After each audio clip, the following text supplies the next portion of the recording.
C'est le lien quand aussi qu'on biso na mokona lelo na émission na bino. Émission na bino bolinga kango mingi émission to bongisa. Botuna ka bolobi mama talenteto to bongisa nini na loba to bongisa nyonso. Misala, mabala, mabota, banzoto, makambo nyonso mboka, politiki to bongisa ngo na kati émission to bongisa. Na mokona lelo to ngi to beta lisolo, lisolo ngo to beta ya mwasi. Moi, si en quoi tu peux dire que moi si à Congo démocratique, moi si à Congo démocratique, Ali na lokumu, toi Ali na lokumu te. Isola on a robeta unga mon côté. Maman mbote ayo. Côté maman. Na moni nga moko senge na tali sabato kombo na yo. Mon ben na biso mokona lelo, kombo na ye maman Ketia Olani. Boki kombo ti. Kombo de kolobela bino moi quelque chose. Lisolo to kobeta yo na mama Ketia Olangi ezali lisolo ya lokumu ya mwasi ya Congo démocratique. Lolenge nini mwasi ya Congo démocratique azali kobika azali na lokumu to azali na lokumu te. Mama Ketia bon malade. Ça va maman, merci. Tu vas bien par la grâce de Dieu. Ya solo na lito beta lisolo oyo ya lokumu ya mwasi ya Congo démocratique. N'habite maman pour na la tête au côté ben na masolo na biso. Pour na yo mwasi ya Congo démocratique. Akana lokumu, toi akana lokumu te. En tout cas, merci maman pour la mutuna, merci pour l'invitation. Premièrement, la Rolobaka est fière de la Congolaise. Et ça complexe d'infériorité, tout ça la CT, tout ça une nation souveraine. Et je suis très fière de nos enfants congolaises. Et pour la motuna, moi, c'est à Congo, déjà, ma maman a vu son éducation, ma paix sa biso. Il y a en tant que moi, si, Moussala, moi, si, battre la liba, moi, si, moi, si, classe, et moi, si, entrepreneur. Et ça, l'éducation, ça veut dire que tu as hérité valeur, mon Congolais. Donc, pour la femme congolaise, moi, c'est parce que c'est une femme qui travaille, une femme entrepreneur et une femme qui a éduquer. Mais au monde, yo le bibo mokasi, basi mususu, babaka mwasi ya Congo le kumune ya linde nzoto. Babi mwasi nde nzoto. Nzoto nde yango zabwani ato beta no lisolo yo tolo banane. Maman, le kuma mwasi eza kitoko mwasi ya libanda te. C'est vrai que ça fait partie, mais le kuma mwasi c'est premièrement le mwasi ya zo banganzam.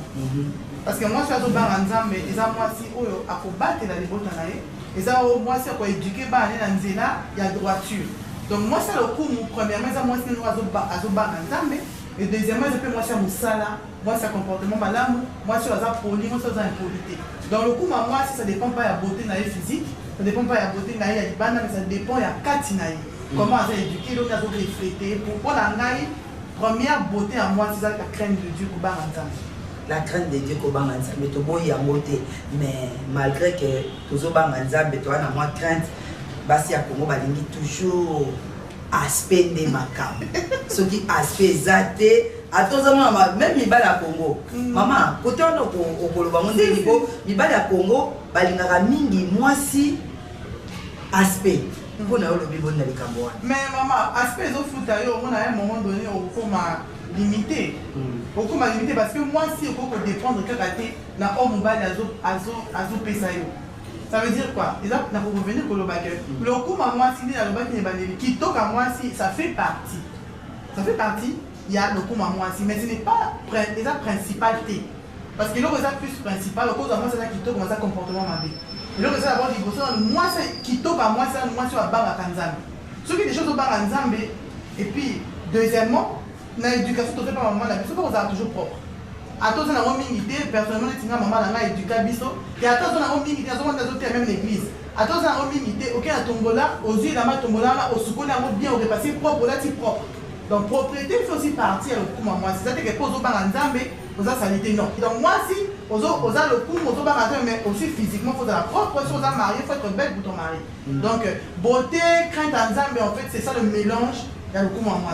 Kasi na kotala penza solo mwasi ya Congo démocratique ali kokota solo na makambo ko luka te boluki loko ayo na ba koluka na ngai na lukaki mpona yeba o malamu nakokaki kwa koluka boye te pamba te okokotanga mpe mai mpona yeba o solo okosaka biso to oza mpena mwasi ya kolukaluka mwasi babengi na lopoto ya développement basi ya Congo baza un peu limité na kotala komona mwasi ya Congo mpona ye ya ndako ya libala asuki ne wana azopusa makanisi mpena mosika te nayebi te oyanola lolenge nini na motu na boyebi leo Nzambe azoki ide okela mwasi c'est parce qu'il a montré que mobile azaki limité quelque part parce que Bible lobi na recréer mwasi po aza mosungi ya mobile mosungi ya mobile ezaka ate ke ovandi na ndako ozonambela non mosungi ya mobile eza mpe ke oza mwasi ya baide oza mwasi ozorapporte un plus parce que na temps na biso même na Bible tout par contre na temps na biso te na Bible ezalaki na basi oyo bazalaki ke baza basi femme au premier il y avait des femmes bazalaki ba juge ezalaki na basi oyo bazalaki nakobenga mo ma première dame aujourd'hui oka la reine Esther mais amemaki un plus parce que Esther nasobaki bana Israël donc à part le fait que nous avons que la mokili pose à la reproduction pour reproduire reproductif pour reproduire bana pour bota pour remplir mokili mais aux appels elle non elle déjà a été que olamba non elle déjà fait qu'il faut me ma idée na libala non seulement na libala idée pe na société parce que parce que moi si azape na intelligence nous ma pesi ya pour bâtir mboka moi c'est ça moi ça cuisine te moi si mtatonga ne mboka te ils ont moi ça tongi mboka moi ça tonga mboka te justement ça on te revenir là on a qui niveau c'est ça moi ça doit craindre Nzambe pour moi ça doit craindre Nzambe d'abord comme battre comme protéger comme respecter pour azobanga Nzambe et ce qu'on azobanga Nzambe ozo tonga mboka parce que là on peut se baïter place où on se retrouver dans la société ils ont la politique ils ont au tekara Nzambe ils ont journaliste tout ce que tu pourras faire aux différents tabanima parce que yo ozobanga Nzambe et façon dont on se comporter aux différents dans votre souci et ce qu'on a différent autrement que moi valeur on a par rapport à banina donc pour la moi si à ça moi ça cuisine moi ça peut mailler ils appellent c'est tout pour na kotonga mboka ko détruire te na kotonga mboka ko ba idée ya sika e ko suna ba papa na biso kasi na moni obeti moi c'était na moi si abanga Nzambe moi ça banga Nzambe basi babanga Nzambe balinga mibale basi babanga Nzambe basi mama bakisi na bango mena église kuna okashika basi bazobanga Nzambe bazosala makambo moko o balobaka na lopoto ya catastrophique donc bazosala makambo ya somo mais babatami obena sima ya Yesu abatu avandi na ye mais bazosala ne makambo na sima Yesu wana il y a beaucoup de choses oyo ezopesa Yesu lokumu te na basi wana obetisi te basambela. Maman, bon, là, on a épinglé mon bouquet. Pour la interview, on a toujours pour revenir. Le message, ça m'appelle ça maman Olandi. Pourquoi? Ça peut nous justifier ma camo yotiko. Maman Olandi, maman oya bota, maman na yo biologie. Maman na biologie. Wana to beteli ya mose. Oui, maman na maman na biologie ko bota, na 5e enfant de la famille Olandi. Des camo ya moi c'est que dans l'église, a ça converti. C'est justement pour ça que combat spirituel est bota magie. Parce que le combat spirituel, normalement, ils ont pour les chrétiens. Ils ont pour la bateau, ils ont pour l'église. Ils ont pour Yesu. Mais d'un côté, ils ont pour le caractère, ils ont pour le caractère. Et c'est là où le message à combat spirituel, c'est-à-dire que le caractère, ils ont pour le caractère. Et ça lié, tant que nous avons lié la famille. Tant que nous avons lié la fille, parce qu'ils connaissent ça avec Kobo. Tant que nous avons lié la fille, parce qu'ils connaissent ça avec le deuxième bureau. Donc, attention au bali, c'est l'effort, c'est bien. Mais un jour, dans la vie, surtout qui boit, il va les couper. Et puis on a mis deuxième bureau comme on la bateau. Tant que la volonté là-haut, ils ont qui volonté là-haut. Il faut pas tout côté dans l'habitude. Et là, ça va bien dans l'église, on ne condamne pas les gens. Donc on condamne pas tout parce qu'on s'est dit, et là, on nous se dit à monter ça, et là, ils ont mis nous. Du coup, pour résister dans l'eau, il faut y avoir parole en disant, il faut révéler les camarades au petit côté. Là, on peut battre les camarades au petit côté, là, on peut prier, on a la force là, on peut côté.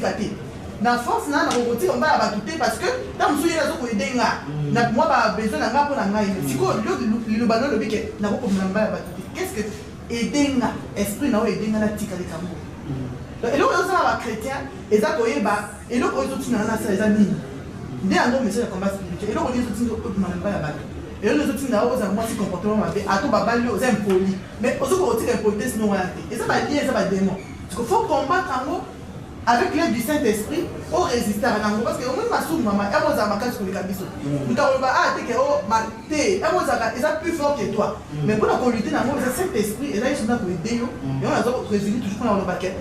chrétien et l'activité que tu commis. Comme par exemple, l'activité que tu commis saint, tu commis sainteté.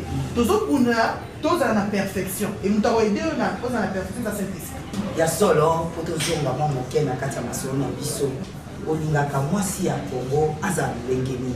Imaginez ozaka nango pour na mwasi ya Congo démocratique. Pour l'anga en général, c'est comme on dit, en voyant la maman la biso, la génération de la biso Tozoya, la femme congolaise, elle a moi c'est entrepreneur. Elle a moi c'est maël en général. Et ça moi si avec toutes les problèmes que tu as dans la biso, tout le monde a maman la biso, à un certain moment, il y a un ça là pour survenir, on a besoin du quota. Donc ça veut dire que la femme congolaise c'est une femme courageuse. Mais moi tout ce que moi je pense, il faut qu'on bâtisse la majorité de maman la biso, c'est la formation. Comment gérer va faire comment entreprendre comme il faut. Parce que majoritairement, on a vu sur la économie, mais économie informelle. Et dans l'économie informelle, les gens vont battre quand on là, baza penza trop compter la croissance économique à Montréal. Parce que bazo te pour la revivre. Bazo te capter pour la participer pour la l'économie la biso. Bah ça jour on a passé qui moi c'est ça donc à te qui moi mouké moi bénéfice ni aller si bas à te qui moi mouké en fait c'est pour elle. Mais souci là c'est que la femme congolaise a la représenter la plateforme internationale. Quand on parle de femmes congolaises, on parle de la femme africaine dans le monde. Pas si congolaise peut la représenter. C'est là qu'on constate notamment dans le voyage à Mingi, dans la conférence internationale à base dans les États-Unis, au Congo, on a base Mingi au lobé la rabango pour les amis nigériennes. Sur moi c'est millionnaire, moi je suis dans la compagnie monnaie, moi je suis engagé par tout le monde nigérienne, ghanéenne, kenyenne, même ouest africaine. Mais pourtant la Congo passe à des basali. Mais et là on dit ça que base la mission Congo va ça représenter. Je pense qu'il y a un problème. Je suis sûr que ça pour ma formation, pour ma koyeba. Moi qui na bandi siko, et ça na reçu que quand on a été pour nanga et on a son bandi siko, ça peut comme un monnaie. Et pour moi ça la capacité à organiser bongo, il faut azana l'idée au moko boy. Pour la zota là. Avec maman qui tabana qui na 0, mais la monnaie qui a commis na 100. Ngape la on a 0 donc comme na 100. Donc il y a un problème de leadership dans mboka biso côté basi bazali. Mais tout ça représenté présenté. Alors comment la maison à moi là, moi ça comme moi ça déjà maël que tout ça maël la biso wana pour tous la représenter valablement sur la plateforme internationale. Sika olobi kamwa malamu. Ezali kamba kokonza to leadership. Kasi nde na mona ka basi ba kana mwa bisa imo mabe. Moi so ko mona lingo lingane mwa sa konza ete. Kasi na lolengi ya comportement ya ndengwana.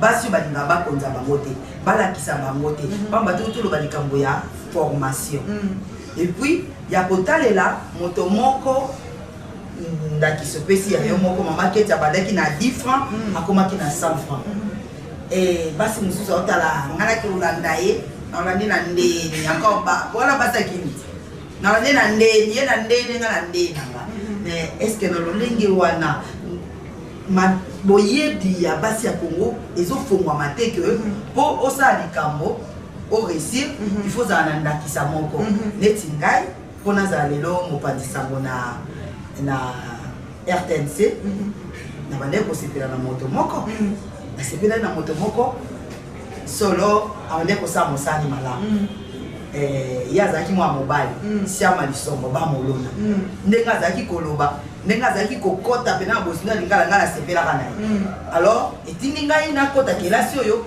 pena sala musala o kasi soka zaki mwana mwasi na bana basi mosusu akolinga te kolanda ndakisa wana na lolenge wana tokotoma mabei justement et là on a pesa ba maman biso conseil que tant que tu dans la mentalité wana individualisme Boka oyo pour avancer. Parce que nous avons tendance à condamner la politique. C'est vrai que politique, ils ont une grande responsabilité pour la gérance en Boka. Mais le pays pour contourner politique. C'est-à-dire, travailler dans l'unité, travailler tout qui ensemble pour la bâtir. Nous avons attiqué nos ego. Nous avons attiqué nos péter naïe. Tout ça va concurrence. Parce que une concurrence, nous avons la concurrence, mais on va c'est fini. Concurrence, c'est fou, mais nulle part. toute sa concurrence par rapport à rien, par rapport à quoi? Parce que Moutina Zabo, yo a tout dans ma pession. Dans la salle, on s'appelle Sina. Dans les kiotos, pour les kingate. Ça veut dire que sur terre, nous avons appelé sur Oyayo. Oyayo, vous autres contribuer quelque part par rapport à 11 ans à Chikatinayo. N'a pas côté la nation, pas à Chika, et l'autre quelque part pour contribuer. Mais ce qui va force, c'est Wana, Oyo Zanamou, on appelle ça Autosanisiamu. Autobâtir l'école en abysso. Je pense que l'école est avancée. Et le raison pour ma mort, c'est parce que comment tu dis individualisme. C'est-à-dire, on a la tête parce que les mamans qui sont au Sougaïté, non. Mais pourquoi Nigeria est en force? Pourquoi Côte d'Ivoire est en force? Pourquoi Ghana est en force? C'est parce que par exemple, il y a une unité. Baza tellement uni, dans ma niveau, nous sommes réunis. C'est vrai que quand on change les gens à rater. Mais au moment où on a pris exemple sur un secteur en Nigeria, un secteur à cinéma. Au moment où on a pris Abini. Abini, c'est l'eau comme encore. Parce que par contre, à cause de la casa Abani dans le cinéma, soit on dit que comme on dit la popularité, à aussi à Kawana, il faut comme entrepreneur. Au moins, on a qui actrice, si tu as une productrice, à ça, il compagnie la production pour la reproduire, on va dire mais au moins, on dit que ça, il connaît, on va dire que ça, on va appuyer, on va soutenir notre soeur. Pour créer un emploi, et le problème pour mettre Nigeria. Et les Nigériens, dans le monde entier, on va au Nigeria. Si les États-Unis, on va au Nigérien. Pourquoi? Parce que l'unité n'a pas moana, batik n'a pas ego n'a pas l'unité n'a pas moana, c'est que va matin beaucoup là-bas. Mais puis ce pour moi c'est parce que dès qu'il y a un moment qui est à la TV, et ça vous montre au Kekoluka, des fois il y a un moment qui s'est pas bien mis ça.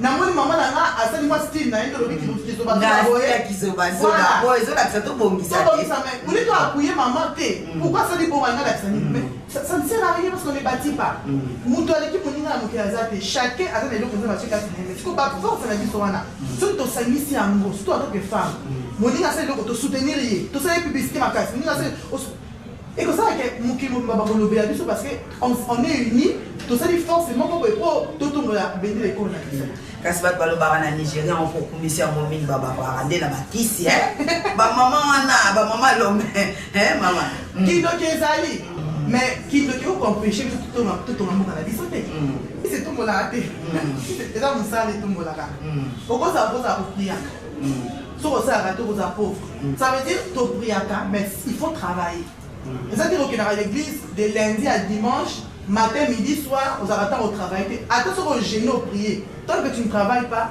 le Dieu bénit et le réserve à ma boque. Kasi tu koloba prière sans musala et simba. Kasi peut totali que zongelo mo moke. Yoko ali moto pa bon delite. Pona mona ka oma moke na randa ki ozote ya pe. Na te aka, na te la makasi. Kasi le ngo ozora ba tout temps. Chaîne de prière, bosisi bokangi na plaisir, bosisi bokangi ba mona adoration, bosisi kasi moto kozwa bato na ngonga. Moi ba toi ke koluke alite. Non. Voilà, ceux qui ont approché à mon touté, ouais, va mon touté. Au moins, les a, et là, on va faire la musique, on va interpréter. Et ça, là, on va dire, maman, là, c'est quoi, appuyer le quoi, ça là. Même biso ba na ça, vous gâtez, à gâter bisoté. Maman, là, gâter bisoté, elle a accès biso comment chercher, comment travailler. Même dans ma thé, à l'aise, ils sont à d'autres thé, à d'autres encourager, bah, c'est l'entrepreneuriat. Alors, ça, à part ma église, alors, pour organiser ma conférence sur l'entrepreneuriat, à la 17e église, pour encourager, bah, c'est ma salle. Bah, pour ma prière, pourquoi bah, ça va prendre après toute la semaine? Parce que tout ça va animer. Bisous à dimanche, si tu as tout se réunir dimanche, bah, culte, il y a 20 000 personnes par culte dimanche. Tout ça va animer.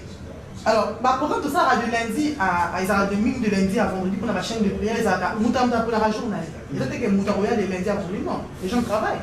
Ils ne font pas le cas. Donc, pendant la semaine, il y a un mercredi dans la chaîne de prière. Affermissement, ils ont tous les jours. Affermissement, ils ont une fois par semaine. Différentes classes. Ça veut dire qu'il y a des jours dans l'affermissement, ils ont jeudi. Mais qui a un jour, là, jeudi. Chaîne de prière, ils ont mardi, ils ont qui a chaîne de prière. Donc, le département, ils ont belé, mais pourquoi est-ce que ça va dire belé? Par rapport à calendrier, on a place, il y a à prier. On n'encourage pas que Bati non. Tout est, on a fait dans le système pour ne pas qu'il va se baser belé. On a pour répartir, pour un jour, on a repris. Ah, peu balobi, tu vas s'en aller. Si tu es bandit, belé, 20 000, belé, bon, tu vas s'en aller sous le belé. Pour que tu wapi, faut que ça la 1 mètre, l'engano doit 1 mètre, pour ton bang à la maladie, tu vas sauter. Puis nous, pour que si tu as la mesure où l'autorité sanitaire va se faire. Donc le cas de ça la culte moko il faut changer pour deux cultes. Donc dans deux cultes wana tout ça va distanciation sociale. Donc ils arrivent à 1 mètre tout ça va 1 mètre au bas coquille 1 mètre wana premier culte va côté et va ta deuxième culte peut répondre. Donc tu dois plutôt respecter jusqu'à ce que va éradiquer le virus sur la boca il y a kasi mama mais éviter yo sali de ya bokeseni ya basi ya oyo ba nigérien ba nigérienne na ba baki ba congolaise osali déjà bokeseni nango kasi na lingi o éclaircir penza malamu pamba te omoni ba mama pe ba papa ba bazali kotala biso na émission oyo bazalaka na posa kofongola mwa mayele na bango yo lobi te bokeseni yali basi oyo ba nigérienne bapuyaka balinga na bango so bazali kosala makambo tandis que ba congolaise ba trop en solo bali kobeta kitara en solo mingi kasi iyo na boyebi na yo nini oso osali mpona koluka kolongola bamakanisi wana epa bamama ozosala nini effort nini mpe tozosala osozala mosali na nzambe nasala mosali na nzambe na ministère question du commerce spirituel. Deuxièmement, les entrepreneurs. Yo moi mi komisaki to ba eh tasaki wale aka to leka yazo ba appel na premièrement ça appel na mama zaki mokonzi yo ko komi no kaka to ba pete kasi to ko bana yano na biso. Oui, donc exactement parce que maman zaki mosali na nzambe na appel na ngai mais na kasi église na biso to na ba formation. Pour na comme ça na ba formation. Ma formation qui on so mutu no sala na église na biso to la ba formation normale. Ça les autres maman zaki ko gâter bisoté. Donc maman zaki atoza mwana na efo ya na église ovai na bando ko ya mutu nyonso olandi matin aloka mutu nyonso olandi ba formation za mutu nyonso oye retard na jour na ya formation ko tena sima ko mutu nyonso ozubi ya formation na osili si na équipe de délivrance na na sur la formation ti ba ko constater na comme ça na nzambe on les appelle na et deuxièmement appel na mutu za na kata humanitaire na zaki vision depuis 2012 avant ma parole na makufa vision na rezaki car tu peux expliquer constant à mon acquis. Parce que moi, si comme on est dans ma idée, n'a pas l'habitude de passer ma idée, pas dans ma idée. Mais constant dans mes acquis que tout se sentir en côté. Là, tu n'as pas de banda, balobé la musique, balobé la street, balobé la pas si anglophone. Mais pourquoi balobé la congolaise? Pourquoi pas ça pour dans ma idée? Quand on parle de congolaise, c'est là, oh, tu es pour Bina, tu es pour Lata, tu es qui t'o comme ma qui t'o ça va qui t'o côté à nous autres, toi qui t'o ça qui t'o faire maïele. Alors, on a un vision dans mes acquis que pour promouvoir la femme congolaise sur l'entrepreneuriat. L'entrepreneuriat, on les a toujours avec sa maman dans ma formation. Comme dans le Koloba. Déjà, parce que c'est entrepreneur, mais sauf qu'il y a l'économie informelle. Côté quand ils ont ma bête. Mais comment faire pour qu'ils ensemble? Pour la blague, autorité canadienne, on a tout comme ça en puissance. Tout ça va grand supermarché, où ils vont sortir la produit congolais. Mais le but est que les étrangers ne vont pas investir. Les étrangers ne vont pas investir, mais vous avez bien que les base. Tout produit, comme la bise, on a Congo, tout ça dans le supermarché, on va take la carabine, on a dit sur la Congo, comment c'est économie la bise. Pour les que maman va qui n'a pas take mon comment on a dit là. Pourquoi pas ne pas rassembler ma maman là?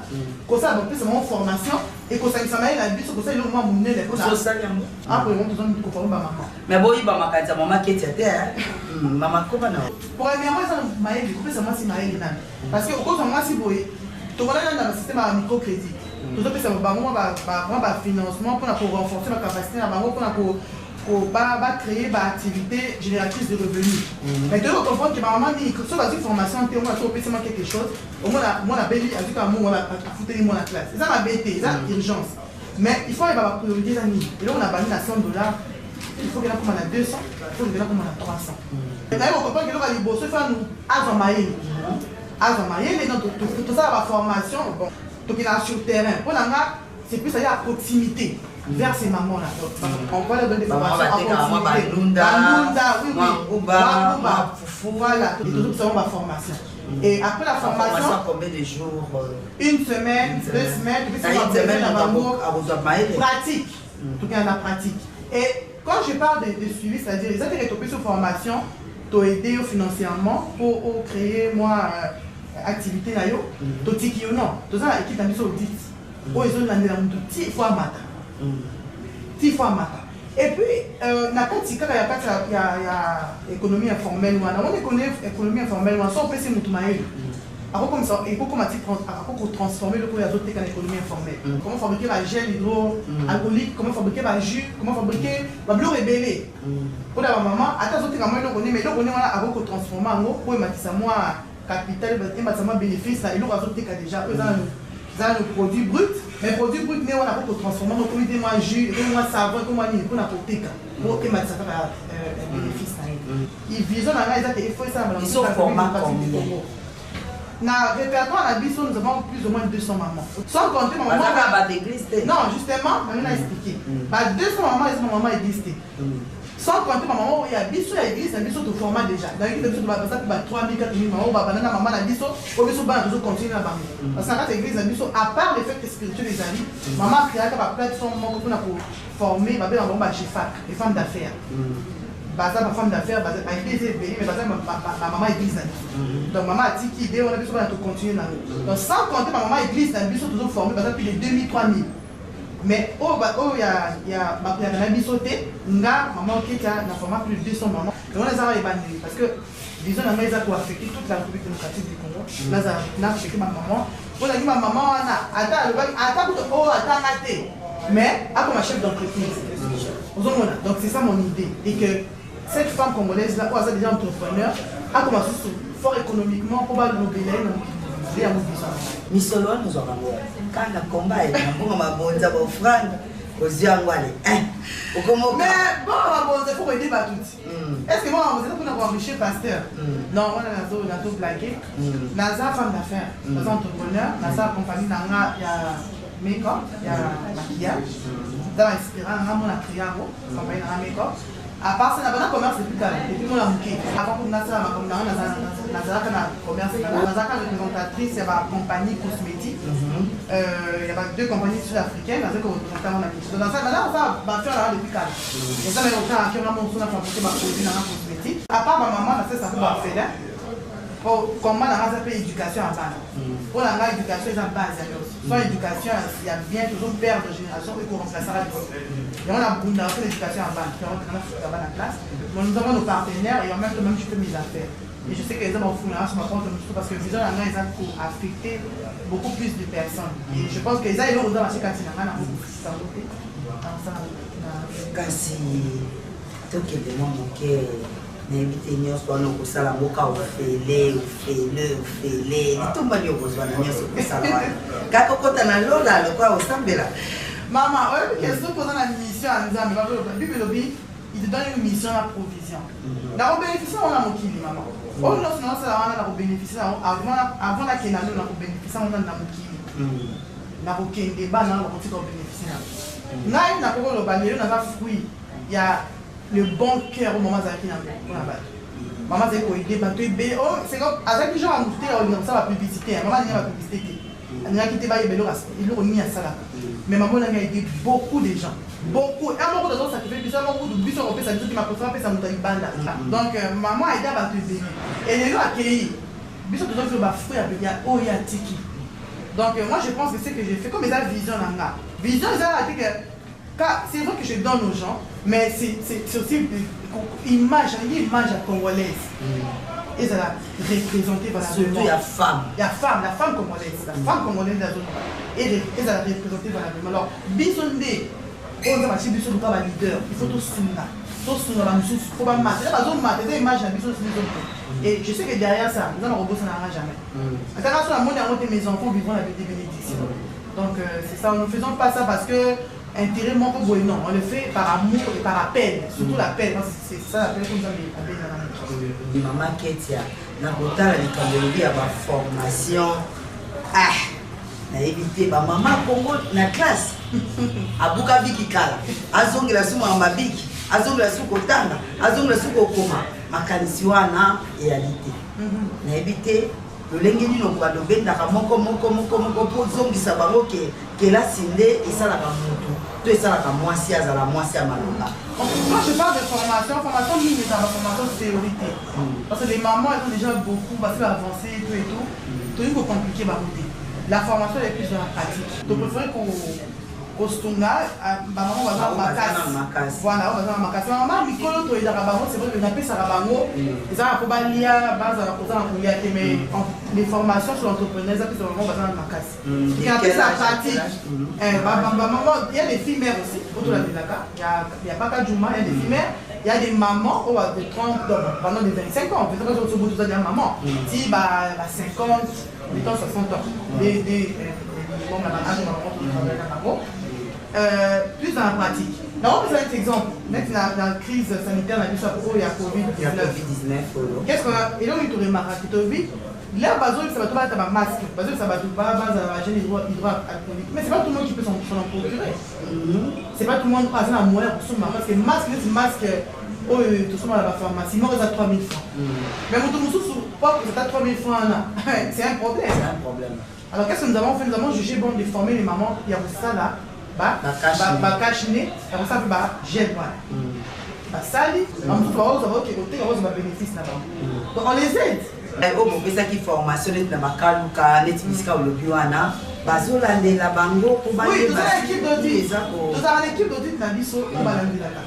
Moi, ce n'est pas les gens de travail. Tu travailles dans votre outil qui va non. Il y a toute une équipe aux arabes, ceux qui travaillent dans la équipe et qui chaque semaine, pour vérifier comment ils ont travaillé. On peut exemple par exemple les enfants orphelins, les enfants démunis. Ça va enfants sont pas orphelins, mais comme je n'ai pas encore fait mon orphelinat, pas placé dans ma famille à Baronnet, c'est pas oncle, c'est pas tante, tant que papa n'a pas pas maman. Tout ça faut là-bas en classe, mais il faut que est-ce que moi on a est-ce qu'il y a une classe? Est-ce qu'il y a une classe? Est-ce que ça va dire à l'aise? Il y a une équipe qui s'occupe de ça. Et s'il y a un problème, il y a un truc qui va bien. Comment que ça? On a l'équipe, ça vraiment sur le terrain, on a là. Quand on est au salaire, vision. Oui, et ça, vision, alors ça demande un financement. C'est un projet qui est déjà écrit. Ça demande un financement pour financer cet orphelinat. C'est un grand projet que j'ai par rapport à notre jeunesse. Pour la ligne, nous sommes tous un leader, tous un leader, tous un fille au lélo. L'air à 6 classes, là, c'est une université, qu'on somme valeur n'a été.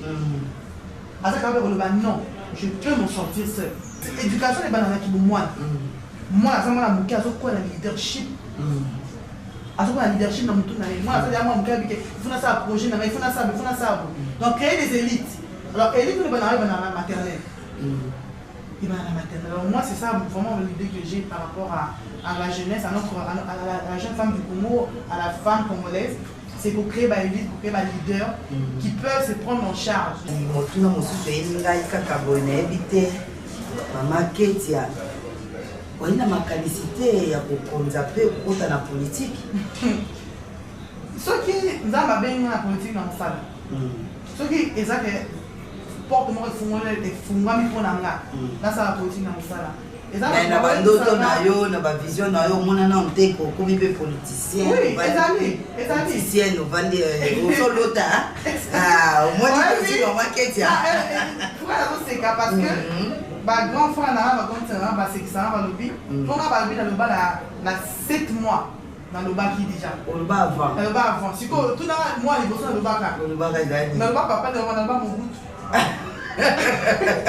Donc, aujourd'hui, comment va moi à mon bout? Et là, on va à mon bout là, bah, si on a vu bébé, les amis, ils ont pas les accords sur journal de Banda.